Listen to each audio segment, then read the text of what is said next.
പോർമുഖങ്ങളിൽ സമരമായി പടരുവാൻ കാലമേൽപ്പിച്ച കർമ്മഭൂമിയിൽ നിർഭയം നിറയുവാൻ പൊരുതുവാൻ പുതിയ പോർമുഖങ്ങളിൽ സമരമായി പടരുവാൻ കാലമേൽപ്പിച്ച കർമ്മഭൂമിയിൽ നിർഭയം നിറയുവാൻ വരികയായിതാ നല്ല നാളേക്ക് പടവുകൾ പണിയുവാൻ വരിക തോഴരെ വന്നു നിങ്ങളും സമരമായി മാറുക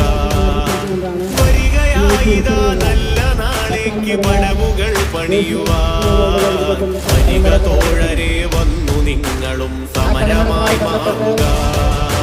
സമരഭൂമിയിൽ പിറവി കൊണ്ടൊരാ രുധിരതാരങ്ങളെ വരികയായിതാ വഴി നയിച്ചൊരീ പാതയിൽ ഞങ്ങളും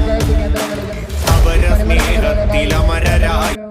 പഞ്ചായത്ത് തല പ്രചരണ ജാഥകൾ സംഘടിപ്പിക്കണമെന്ന് തീരുമാനിച്ചു. അതിന്റെ ഭാഗമായിട്ടാണ് ഇന്ന് ഇത്തരമൊരു ജാഥ നമ്മളിവിടെ നിന്ന് തെയ്യാമരക്കാടൻ തുടങ്ങി പഞ്ചായത്ത് ആശുപത്രി ജംഗ്ഷനിലേക്ക് നടത്താൻ വേണ്ടി നിശ്ചയിച്ചിട്ടുള്ളത്. സ്വാഭാവികമായും 12ന്റെ പണിമുടക്ക് വിജയിപ്പിക്കുക എന്നുള്ളത് നമ്മുടെ മാത്രം ആവശ്യമല്ല, നാട്ടിലെ സാധാരണക്കാരായ എല്ലാ മനുഷ്യരുടെയും ആവശ്യമാണ് എന്ന് പൊതുവെ ബോധ്യപ്പെടുത്തിക്കൊണ്ട് എല്ലാ സാധാരണക്കാരായ മനുഷ്യരെയും ഒരുമിച്ച് നിർത്തിക്കൊണ്ട് ഈ പണിമുടക്ക് വിജയിപ്പിക്കുന്നതിന് ആവശ്യമായ എല്ലാ പ്രവർത്തനങ്ങളും ഇവിടെ പങ്കെടുത്ത മുഴുവൻ സഖാക്കളും ഏറ്റെടുക്കണമെന്ന് മാത്രം സൂചിപ്പിച്ചുകൊണ്ട് ഇവിടെ എല്ലാവിധ അഭിവാദ്യങ്ങൾ അർപ്പിച്ചുകൊണ്ട് ഞാൻ അവസാനിപ്പിക്കും.